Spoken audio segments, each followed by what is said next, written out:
Guys, hope you all are doing well. Welcome back to my YouTube channel.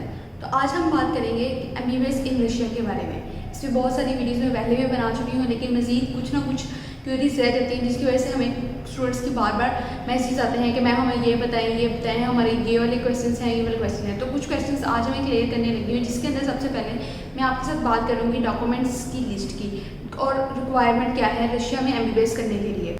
अब हम बात कर लेते हैं इसमें सबसे पहले, और ये एनएमसी की गाइडलाइन को फॉलो करती है कि नहीं, ये रिकॉग्नाइज्ड है कि नहीं, वर्ल्ड रिकॉग्नाइज्ड है या नहीं।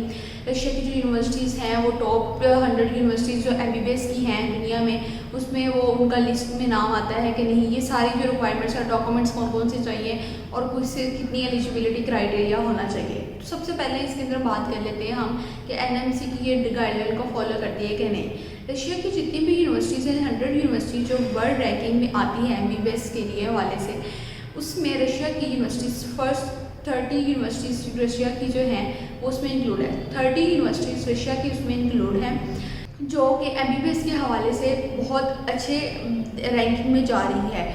और तकरीबन अगर हम बात करें 98 यूनिवर्सिटी जो रशिया के हैं, उसमें से 58 यूनिवर्सिटीज़ रशिया की ऐसी हैं जो 7 स्टूडेंट्स के लिए, मतलब 7 स्टूडेंट्स के लिए वहाँ पे एक टीचर रिक्वायर है। मतलब कि आपको वहाँ पे तवज्जो से बहुत आपको कॉन्सेंट्रेट करके आपको पढ़ाया जाता है। तो वहाँ पे ऐसे जो आपका एमबीबीएस करने के लिए जो आप जाते हैं, आपको ये नहीं होता कि भाई वो 60 की क्लासेस होगी, क्लास है तो भी आपको टीचर भी एक ही रिक्वायर होगा, ऐसा नहीं है। आपको कुछ चंद स्टूडेंट्स के लिए लाइक 7 to 8 स्टूडेंट्स के लिए आपको एक टीचर रिक्वायर है। अब वो कौन सी यूनिवर्सिटी है? वो वाली यूनिवर्सिटी हैं जो रशिया में बेस्ट रैंकिंग में आ रही हैं। अब हम इसमें डॉक्यूमेंट्स की लिस्ट की बात कर लेते हैं कि स्टूडेंट्स पूछते हैं बार बार कि मैम हमें डॉक्यूमेंट्स कौन कौन से चाहिए।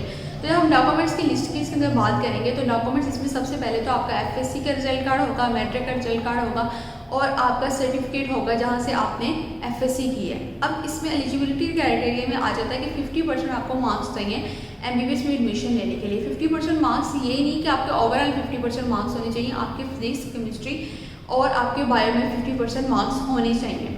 अब इसमें बात कर लेते हैं हम इसकी एज कितनी होनी चाहिए। एज की अगर बात करें तो एज तकरीबन आपकी अब वो रिक्वायर करते हैं 17 से 25 साल तक होनी चाहिए। लेकिन आप कुछ यूनिवर्सिटीज़ रशिया में ऐसी हैं जो बोलती हैं कि 25 साल की जो स्टूडेंट्स हैं वो नहीं एलिजिबल, और कुछ हैं जो वो एलिजिबल करके उनको एडमिशन दे देती है। लेकिन मोस्टली ये होता है कि नहीं दे देती। इसलिए आप कोशिश करें कि आपने अगर एमबीबीएस करने का डिसीजन लिया है और आप डिसीजन लेना चाहते हैं, ऑब्वियसली आपका नहीं हो रहा बार बार एमडी क्लियर, तो आप वहाँ पे रशिया के लिए अप्लाई करें ताकि आपके लिए भी आसानी हो और आपके साल ज़ाया होने से बच जाए।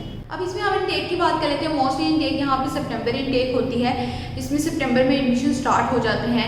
अब फीसिस की बात करें, फीसिस भी यूनिवर्सिटी टू यूनिवर्सिटी में वेरी करती हैं। आप 25 लाख, 30 लाख और 20 से तकरीबन 17-16 लाख से लेकर आपको 30 लाख के करीब आपको रशिया में यूनिवर्सिटीज़ मिल जाती हैं। लेकिन इसमें ये भी आपको डिपेंड करता है कि आपका बजट कितना है, आप कितने एक्सपेंस उठा सकते हैं। ये भी आप पे डिपेंड करेगा कि ऑब्वियसली आपको पता होगा कि आप किस बजट से रिलाई करती है, आपकी कौन सी यूनिवर्सिटी, आप अच्छी यूनिवर्सिटी में जाना चाहते हैं तो उसके लिए ऑब्वियसली हाई बजट चाहिए। यूनिवर्सिटीज़ ऑलमोस्ट सारी अच्छी हैं, क्योंकि रशिया एमबीबीएस के हवाले से एक बहुत बड़ी रैंकिंग में अच्छे आता है कि एमबीबीएस करने के लिए आप वहाँ पे जाते हैं।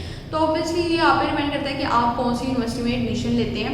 इसमें डॉक्यूमेंट्स की लिस्ट की बात की है, ठीक है। उसमें आपको पासपोर्ट भी चाहिए। पासपोर्ट आपने देखना है कि उसकी वैलिडिटी 18 मंथ से होनी। कुछ स्टूडेंट्स होते हैं कि लाइक पासपोर्ट पहले से बना के रख लिया, लेकिन उनको ये नहीं पता कि उसकी वैलिडिटी कितनी देर तक है।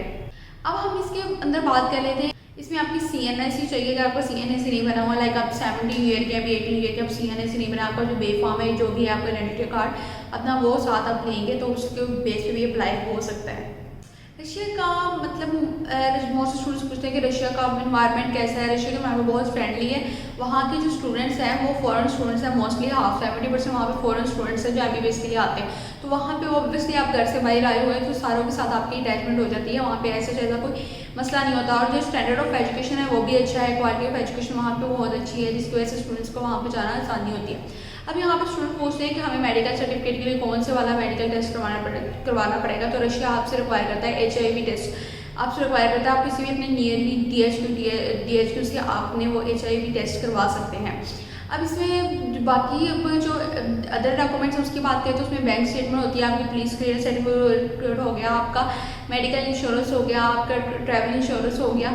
इसके अंदर आपके बैंक स्टेटमेंट की बात कर लेते हैं कि लाइक बैंक स्टेटमेंट के लिए हमें अपना अकाउंट चाहिए। इसके लिए ज़रूरी नहीं है आपको बैंक स्टेटमेंट के लिए आपको अपना अकाउंट चाहिए, आप किसी भी ब्लड रिलेशन अपने कि वहाँ पे आप बैंक स्टेटमेंट लगा सकते हैं, लेकिन साथ उसकी ये है कि आपका एफिडेविट रिक्वायर होगा। बैंक स्टेटमेंट भी वेरी करती है, किसी यूनिवर्सिटी के लिए कितनी चाहिए, किसी की यूनिवर्सिटी के लिए कितनी चाहिए, मोस्टली वैसे सेम होती है। अब इसमें तकरीबन मैंने डॉक्यूमेंट्स की बात भी कर ली, आपसे एलिजिबिलिटी क्राइटेरिया की भी बात कर ली और ये अप्रूव है कि नहीं, WHO से भी ये अप्रूव है।